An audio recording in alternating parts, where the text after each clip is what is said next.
Mexico के सबसे सुरक्षित और इंतहा सिक्योर जेल में एक आदमी चक्कर लगा रहा था। ये कोई आम इंसान नहीं बल्कि दुनिया का सबसे बड़ा और सबसे खतरनाक ड्रग स्मगलर एल चैपो था।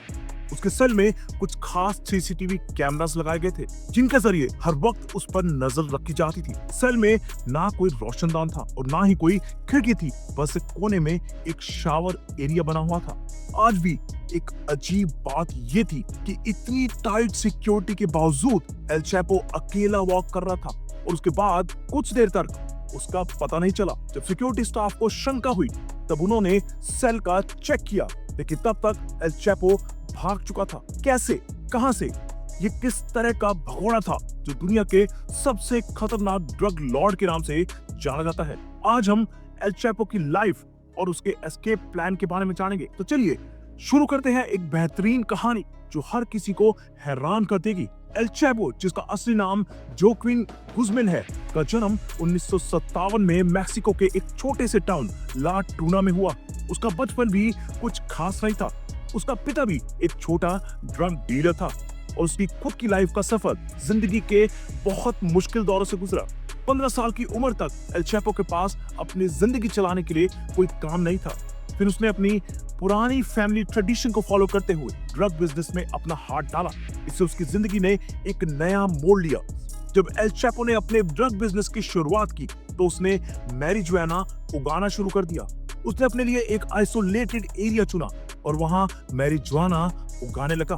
धीरे धीरे उसका नाम बढ़ने लगा और मेक्सिको के बड़े ड्रग डीलर्स उसे अपनी गैंग में शामिल करना चाहते थे। 1970s में उसने एल ग्वाडलाजारा कार्टेल नाम की गैंग ज्वाइन की थी, जहां वो ड्रग स्मगलिंग को मॉनिटर करता था। उसका काम इतना स्ट्रिक्ट था कि अगर कोई शिपमेंट लेट होता या फिर कोई भी मिस्टेक होती तो वो अपने डीलर्स को मार देता था। 1980 में एल चैपो ने एल पेड्रो गोडोय के कार्टेल को ज्वाइन किया, जो उस वक्त मेक्सिको में सबसे बड़ा ड्रग कार्टेल था। यहाँ भी उसका काम शिपमेंट और लॉजिस्टिक्स का था। इस कार्टेल में उसने अपने काम को और इम्प्रूव किया और जल्दी ही उसका नाम ज्यादा फेमस हो गया। 1989 में जब गोडोय को पकड़ा गया तब एल चैपो ने अपना खुद का कार्टेल बनाने का फैसला किया, जिसे उसने साइनालोआ कार्टेल नाम दिया। उसने एक नया और एफिशिएंट रूट डेवलप किया जिसमें वो ड्रग्स को मेक्सिको से डायरेक्टली यूएसए में भेजता था। एल चैपो के स्मगलिंग मेथड्स इतने एडवांस्ड थे कि वो एफबीआई और दूसरे लॉ एनफोर्समेंट एजेंसीज को भी चक्कर में डाल देता था। उसने सबसे पहले ऐसे ड्रग्स स्मगल करने का तरीका ढूंढा जो इजीली डिटेक्ट ना हो, जैसे कि कोकीन को fire extinguisher, chilli pepper cans या कार रिम्स में छुपाकर स्मगल किया जाता था। मगर जब बात हेरोइन या मेट की होती थी तो वो इन्हें उस तरीके से स्मगल नहीं कर पाता था। तो उसने एक नया तरीका अपनाया और वो था टनल्स यानी सुरंग। एल चैपो ने अपनी स्मगलिंग के लिए एक नई स्ट्रेटेजी डेवलप की, टनल्स।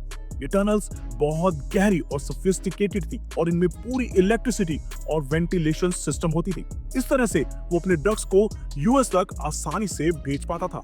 1990 में एफबीआई को एल चैपो की पहली टनल मिली थी। ये टनल 300 फीट लंबी थी और एक हाउस के अंदर खुल रही थी, जहां एल चैपो का सेफ हाउस था। ये उसके लिए एक इमरजेंसी एस्केप रूट भी थी।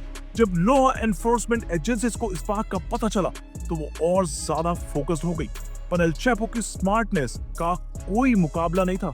उसने और भी एडवांस्ड टनल्स बनाई और हर टनल इतनी गहरी थी कि कोई रडार भी उन्हें डिटेक्ट नहीं कर पाता था। और जब उसकी टनल्स के बारे में दुनिया को पता चला तो एल चैपो को किंग ऑफ टनल्स भी कहा गया। मेक्सिको की अथॉरिटीज ने 1993 में एल चैपो को पकड़ा और 20 साल की सजा सुनाई। लेकिन जेल भी एल चैपो के लिए एक ऑफिस बन गई थी। उसने जेल में रहकर अपने बिजनेस को चलाना शुरू कर दिया। जेल के गार्ड्स को $2 लाख की रिश्वत देकर अपने लिए सारी सहूलतें हासिल की। 2001 में जब एल चैपो का एक्स्ट्राडिशन का प्रोसेस आसान हो गया तब उसने एक और बार जेल से भागने का प्लान बनाया। इस बार उसने अपने लिए लॉन्ड्री बास्केट का इस्तेमाल किया और जेल से भाग गया। 13 साल तक एल चैपो अपने टनल्स और स्मगलिंग की वजह से एफबीआई और दूसरी एजेंसीज को चक्कर में डाल रहा था। मगर 2014 में मेक्सिको की अथॉरिटीज को फाइनली उसका लोकेशन मिल गया। इस बार भी एल चैपो ने अपने एस्केप का प्लान बनाया। उसने जेल के बाथरूम में एक सीक्रेट टनल बनाई थी, लेकिन इस बार अथॉरिटीज को जल्दी उसका पता चल गया और एल चैपो को फिर से पकड़ा गया। 11 जुलाई 2015 को एल चैपो को मैक्सिको के सबसे सिक्योर जेल एल्टी प्लानो प्रिजन में रखा गया। ये जेल इतनी टाइट सिक्योरिटी वाली थी कि वहां से भागना नामुमकिन लग रहा था, लेकिन एल चैपो ने फिर भी अपना काम दिखाया। जब वो अपने सेल में चक्कर लगा रहा था, उसके पास एक शावर एरिया था जो कैमरे के रेंज से बाहर था।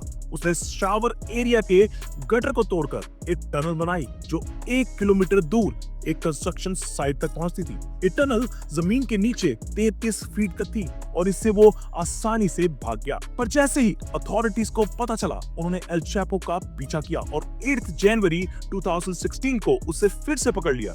इस बार एल चैपो को यूएस अथॉरिटीज के हवाले कर दिया गया और 2017 में उसे कोलोराडो के सुपरमैक्स प्रिजन में डाल दिया गया, जहां वो अपनी लाइफ सेंटेंस काट रहा है। एल चैपो की कहानी एक ऐसे इंसान की है जो अपने इंटेलिजेंस और डिटर्मिनेशन से दुनिया के सबसे बड़ी अथॉरिटीज को चक्कर में डाल सकता था। उसकी जेल से भागने की कहानी, उसकी स्मगलिंग टेक्निक्स और उसकी जिंदगी के अप्स एंड डाउन, सब कुछ एक मूवी की तरह है। आज भी एल चैपो को दुनिया के सबसे डेंजरस ड्रग लॉर्ड के रूप में याद किया जा रहा है। इस वीडियो में हमने जाना कि कैसे एल चैपो ने अपनी जिंदगी के हर मोड़ पे अपनी चालाकी और स्मार्टनेस का इस्तेमाल किया और किस तरह उसने अपने एस्केप प्लान्स को एग्जीक्यूट किया। अगर आपको वीडियो पसंद आए तो जरूर सब्सक्राइब करें और अपने दोस्तों के साथ शेयर करें